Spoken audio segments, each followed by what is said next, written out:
Hey guys, welcome back to my channel. I'm Cora and today we're going to be doing acrylic nails. Here's a quick list of what you're going to need.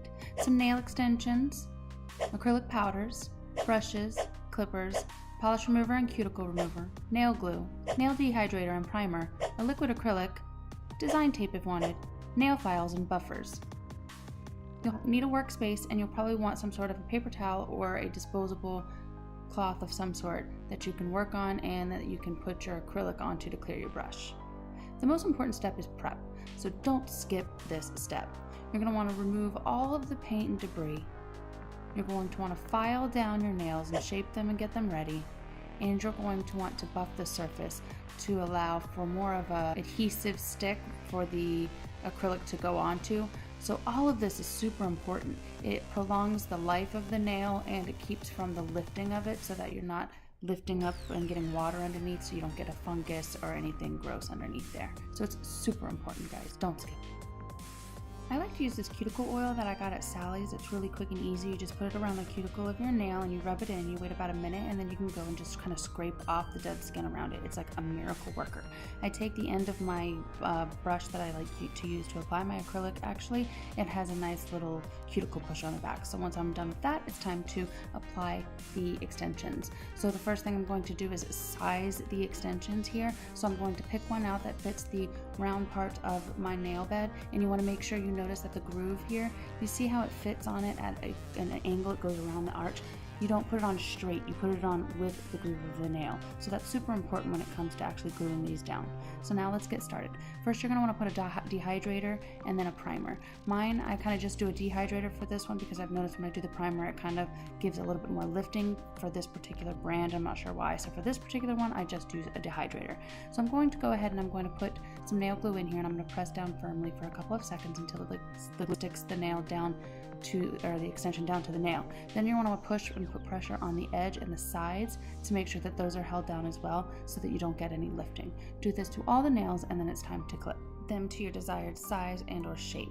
And this is a time where you can kind of decide whether or not you want to clip them long or shorts, if you're sporty or if you have kids, or if you want to keep them long because you want them to have like a stiletto or a coffin shape. So for now, I'm just going to go kind of a mid-length and square shape just for a basic and simple acrylic first time beginner style type look. But if you want to go ahead, you can go ahead and file down your sides now if you wanted to do the stiletto or the coffin shape. If you wanted to do round, you could also do round, but make sure you give yourself a little bit extra so that you have a little bit on the edge to curve down and do that shape as well. For coffin and stiletto shapes, I'm actually going to show you in another video later on. I'm going to be doing a Wish haul review where I'm getting a poly gel and I'm going to experiment with that for the very first time because now I feel that I'm comfortable with the acrylic that it's time to try the poly gel. I hear that one's actually easier, so I'm looking forward to that. Anyways, once you're done applying those and trimmed them and everything, go ahead and buff it so that it will again give it a surface to stick to, and then it's time for the application. I recommend doing this in an area that's either well ventilated or that you can turn a fan on and open a window so that you can get some air because it does smell quite strongly. Anyways, you're going to want to start at the apex and build up from there and smooth down. You don't want to start or have more strength or more build up at the tip or at the around the cuticle area because then it won't look natural and the strength won't be built up where the nail is meeting the extension, which is where it is the most vulnerable. When it comes to deciding what colors to use for the acrylic powders, you can use all of the same color, you can use multicolors, it's all the same once you use the same technique. You just get the technique down and then you can kind of mix and match or do all the same. For now, I'm going to be putting the pink up at the base where my cuticle is, and I'm going to be putting the clear down towards the tips. I meant to grab white because I wanted to do the pink kind of ombre fading down into white, but I grabbed the clear and it was too late. There's no going back. I was already trapped into my lighting setup. So let's get started. Go ahead and burp your brush, which is letting the air out so reduce bubbles, and then make an acrylic bead. To do so, you'll have a little bit of the acrylic liquid and you'll dab it into the powder and you'll slowly drag it until it soaks up enough of the liquid so that the powder then becomes almost clear or to the color that your powder is supposed to go. And once it is no less white or powdery looking, you know it's ready to go. Place it on your apex and then begin smoothing it down, allowing any of the excess liquid that is on to help you smooth and provide some sort of like a slip to it so that you can smooth it on. Once it's mixed together though, this acrylic does begin to dry hard, so you need to move quickly. As quickly as it's drying, you need to be moving more quickly. So now that your brush is starting to kind of get tacky or sticky, you'll notice it might start to pull off some of the acrylic. That means it's time to maybe dab it into some more of the liquid. You can dampen it or dab it down onto your paper towel, which is why it's good to have that, and then just go ahead and continue to smooth it out and keep underneath of the nail clear as well, because that'll allow for more of a natural look. Continue to do this until you feel that it's nice and smooth and ready to move on to another bead. You can do the same thing, just get a little bit of the acrylic liquid, dip it into the powder of your choice, drag it a little bit until you get a bead, apply it where you would like. For now, I'm going to go up to the cuticle since I just did a little bit at the apex, and I'm going to fill in the cuticle ever so slightly by placing this on here and then letting gravity kind of do its thing. You'll see.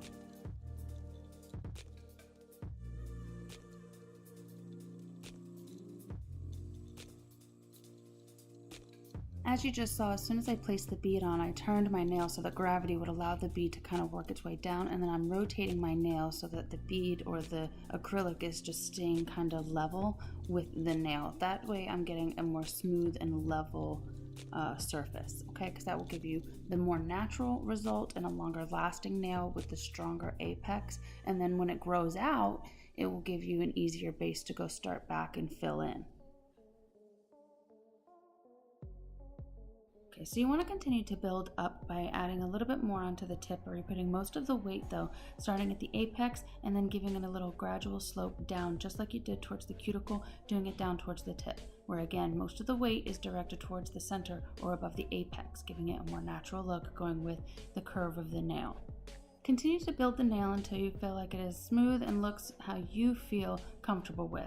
You can fill any little gaps by making small, tiny little beads and putting those in on the little edges or wherever you feel necessary. And once you're ready, allow it to harden and then move on to your other nails. It will continue to get hardened and dry more as you do your other nails, but it won't be ready to buff or actually file down for a few moments. You really want to get it nice and hard to where you can tap it, where it sounds like this, before it's ready. As you can see here, I unfortunately didn't smooth out the cuticle as perfectly as I'd liked, and a little tiny portion went up and over the cuticle and dried there. I will file that down later, but to make it easier and to make the nail last longer and to prevent any type of uplifting underneath the nail, it is best to try to avoid the cuticle altogether. Don't even go to the cuticle, stop before getting there. I must have somehow got some up there when I was wiping and missed it. Go ahead and repeat this on all of your nails, and then when it's time and they're all done and dry, you can go ahead and file and buff them. Now this does take a while, so I recommend you putting on some good tunes, or like I like to do, take a bath and binge watch some SVU while I set up and do my nails, because again, especially if you're beginning, it's going to take a while until you get used to it. But once you get the hang of it, it goes way easier and way faster, and you might even begin to enjoy it better. You'll learn different techniques, like there's like the one bead technique, or there's ones like this where you can apply multiple layers. You can even do overlays or inlays where you put glitter, or do multiple layers of like dimension and styles and colors, and there's just so many possibilities when it comes to acrylic. So once you're done with all of the nails, again, make sure you clear that cuticle area and allow them to dry, and then move on to the other hand. Now, as you saw in this video, I did my dominant hand first, because I feel like once you have extensions on your other hand or your non-dominant hand, it's much harder to work on a hand using your non-dominant hand. So I did it while there was nothing obstructing the use of my non-dominant hand first. So now that that's done, I'm going to now use my dominant hand, which is already done, to do my non-dominant hand, which is way easier. So repeat all of those steps, and just in case you do want to see it, I'm going to fast forward me doing my left hand, which again is my non-dominant hand, using my now dominant hand, which again is much easier. So that's why I didn't focus in on this one, because all the videos and tutorials on YouTube show people using their dominant hand to do their non-dominant hand. So I decided to do the reverse to teach, and then I fast forwarded the other way. Now, if you stay tuned towards the end, there are 2 reviews. I did a quick one using a Sensational brand of a chrome. It's supposed to be rose gold chrome powder that you rub in, but you'll see how that looked. And then I also am going to be doing a kind of mini haul for Wish that I did for the color match on this actual nail design, and the paint design is fast forwarded to the 13-minute marker on the timestamp. So if you want to go ahead and fast forward or skip to that part, I will see you there. Bye. For those of you who decided to stick around and didn't skip to the actual nail design, all I'm doing is repeating all of the steps where I started at the apex, and I'm building up the nail slowly, doing one nail at a time until it is dry. I like to do it this way where I do one hand at a time, and then at the end I'll do all of my filing and buffing, because then I know that the acrylic has had a decent amount of time to really harden, and then it's not gooey or gunky. If you try to buff it or file it down too soon before it's gotten too hard and it's not like that, then it will be kind of gummy, and it'll be almost like you're trying to sand down a gummy bear. Literally, it'll just be kind of gooey. So you definitely want to make sure that it gets nice and good and hard.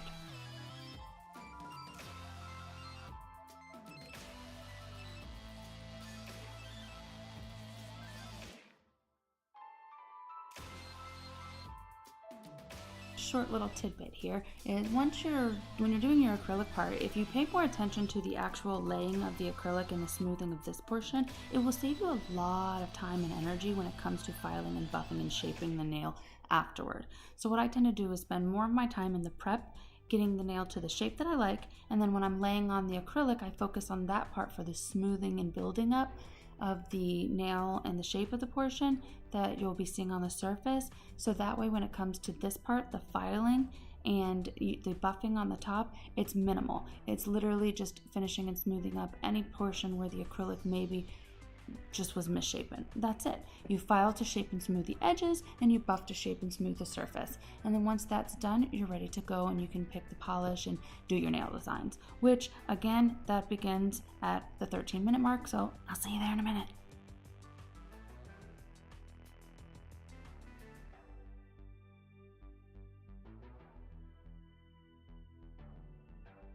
Again, you can shape your nail to the desired style before you put the extension or the acrylic over the extension, or you can do it now afterwards, which some people do, and some people will use an electric buffer or file, and I have one of those too, but for the purpose of this video I just wanted to use what more people might have accessible to them, or they get their hands on at somewhere like Sally's, Walmart, or Target, and most of these can be found at such places. You can usually get your acrylic powders and liquid in like a little kiss packet that comes with pretty much everything encompassed in it, especially for 1 or 2 sets at least for a first-time beginner.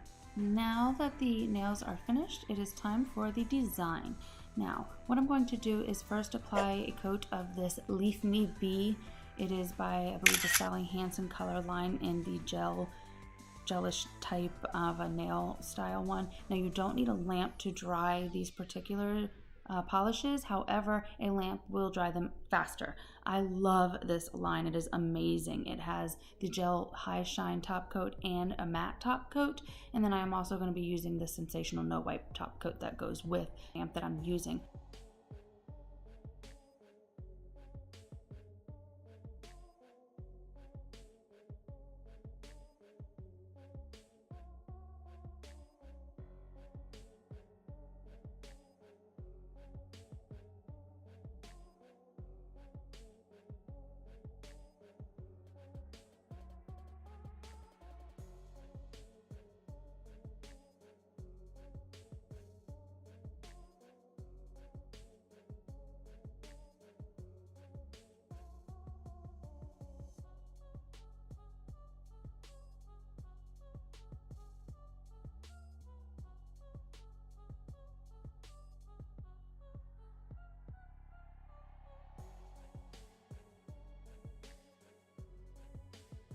So I decided to do a fun nail design using a bold color, and I'm going with this Leaf Me Be color, and I'm using these little stencil type nail tape thingies to get some cool colors to go with it. The gold that I used for this like glitter gold color on these nails is actually a matte gold, and then over the clear gloss Leaf Me Be layer I am going to be laying this tape over, and it's kind of hard. As you can see, I'm trying to use my finger to get it to stick, and then I'm going to smooth down the edges to make sure that it is smoothed all the way down and into that cuticle line, because you don't want any of the next color of the polish that you're going to be doing to slip underneath there and ruin the effect or the design.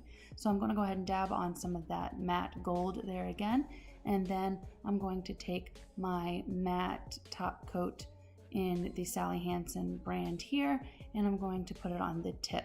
So that way when I go and I remove that little bit of that shape tape part there in the middle, I will have a matte effect at the end, a clear little chevron looking pattern in the center with a high gloss look, and then it will have the glitter. So you'll see 3 different textures and types of looks there. And then I'm going to move on to the other nails, kind of doing the same technique where I'll use either the gloss to maybe give it a high gloss look, or I'll use the matte to give it a matte look, and the tape to give it the different dimensions and the different looks in between so that you can see the different color variances or shade variances. So I'm going to repeat that, as you'll be able to see soon. And then again, these particular colors here do not need to go under a lamp. It just speeds it up when you use it. I noticed that they are in the black label kind of coloring, so for that reason I am keeping it out of sight of the lamp whenever the lamp is on. So you'll notice I won't do it in front of the lamp, or if the lamp is on, I will move my nail to the side of the lamp where it's out of the light area to do whatever work or design that I'm doing. If you didn't know, gel lights and things like that, UV lights, will harden the product that is inside the bottles that have those black light blocking type of covers on the polishes. That's what they're there for. That black covering is literally to block out the UV light and the LED, if that's whichever one particularly activates it or hardens it.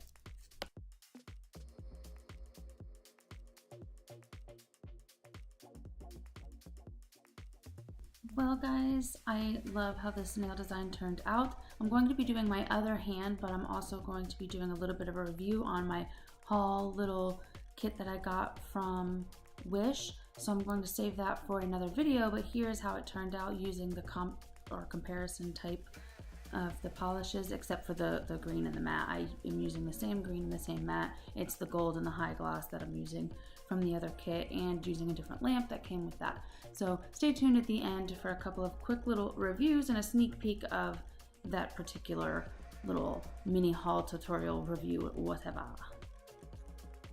First of all, let me start off by saying I absolutely love this little sensational kit that comes with the lamp and the gloss and all that stuff. It's a great gift, especially for teenagers. But for this particular review, I'm using these chrome powders, and I'm going to be putting it over my favorite polish, which is my SC Ladylike, and it's my favorite nude color. So anyways, in this particular review, we are strictly reviewing the chrome powder. And let me just say, after I have such a pretty base color, how and why it went so rogue is beyond me. First, let's investigate by looking at the powder. This powder does not look rose gold to me. This powder looks copper or orange, and it is coming off as such. I mean, in this lighting, it's very deceiving. Just wait. When I'm finished, I'll show you an up close in this lighting, and then I'll compare it in a different lighting, and you'll see how orange it looks. Give me your thoughts. Okay, guys? Let me know. Again, this is just my opinion, but I personally didn't quite like the results. It was a little off, in my opinion. But I'm gonna go ahead and clean up the cuticle area because they are very dry. Definitely need some cuticle oil, and I need to use some Q-tips to get rid of any of that excess polish that is around the nails and clean up a bit. But you can see that it does look kind of bulky up in the cuticle area, and that too is kind of part of the powder and then the polish that goes on top. So it's like super layered. Next up, I'm going to do a quick little mini Wish haul because I got my first batch in, and this is the first box that I ordered, and it's just a quick little gel nail kit, and it came with all of this stuff, plus I think it was like 12 colors or something like that. So I'm going to be using the gold glitter nail polish that it has to compare, and then I'm going to use the high gloss to compare over here. And so this left side is the nail set that I did in the original video portion and the main part of the video, and then this is the Wish review part. Not bad, not bad. The gold glitter is just a little bit more translucent is all I'd say. Well, that's it for me today, guys. Thank you so much for watching. I hope you enjoyed this video, and I will see you on the next one. If you haven't already, click and subscribe at Cora's Creative Corner. You can find me on YouTube, Facebook, and Instagram is where I give you all of my greatest sneak peeks. See you later.